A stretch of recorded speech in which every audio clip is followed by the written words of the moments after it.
बांग्लादेश हिंसा की आग में सुलग रहा है। इस हिंसा की वजह से बांग्लादेश की स्थिति बिगड़ती जा रही है।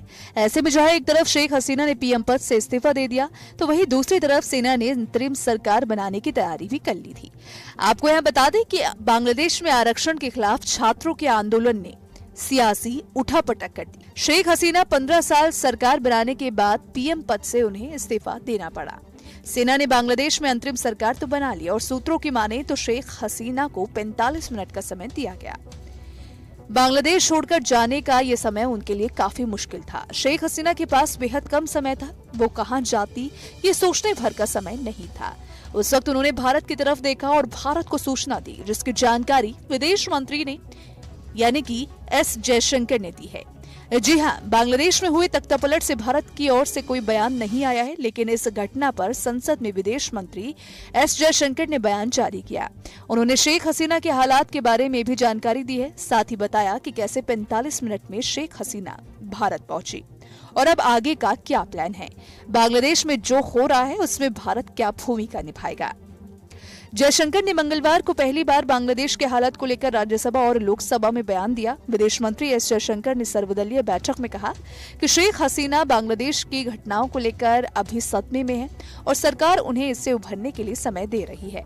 इसके बाद उनसे आगे की योजना के बारे में पूछा जाएगा। जयशंकर ने संसद में बताया कि बांग्लादेश में हालत बिगड़ने के बाद सोमवार को हसीना ने शॉर्ट नोटिस पर कुछ समय के लिए भारत आने की इच्छा जताई थी।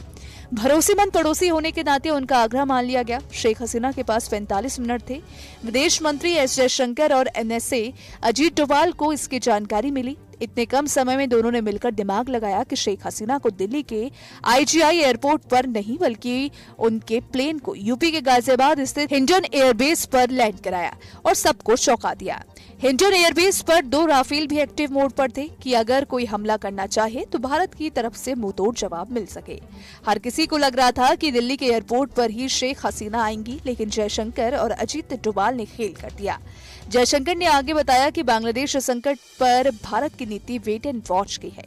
भारत ठीक समय पर कोई कदम रखेगा। जयशंकर के इस बयान के मायने ये है कि जयशंकर ने नेताओं को बताया है कि आंदोलन के दूसरे पड़ाव में अचानक अल्पसंख्यक हिंदुओं पर हमले तेज हुए हैं। उनकी संपत्तियों और जान माल निशाने पर है।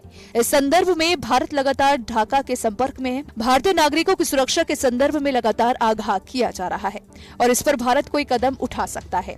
वहीं भारी हस्तक्षेप की स्थिति से निपटने के लिए भी भारत तैयार है। सर्वदलीय बैठक में विदेश मंत्री एस जयशंकर ने अलग अलग दलों के नेताओं को बांग्लादेश की स्थिति और भारत की रणनीति की विस्तार से जानकारी दी।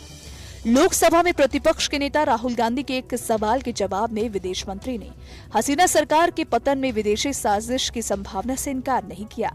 करीब 45 मिनट चली इस बैठक में नेता प्रतिपक्ष राहुल ने सर्वाधिक सवाल किए। उन्होंने विदेशी हस्तक्षेप के संदर्भ में भारत की तैयारी, विदेशी साजिश और शेख हसीना की भावी योजना संबंधी सवाल पूछे। उन्होंने आंदोलन में पाकिस्तान और चीन की भूमिका भी जानकारी चाहिए। फिलहाल आपको बता दें कि शेख हसीना कुछ दिनों तक भारत में रह सकती है। ब्रिटेन सरकार की रणनीतिक शरण के आग्रह पर ठंडे रुख और ब्रिटिश नियमों के कारण उन्हें अपनी योजना में बदलाव करना पड़ा है।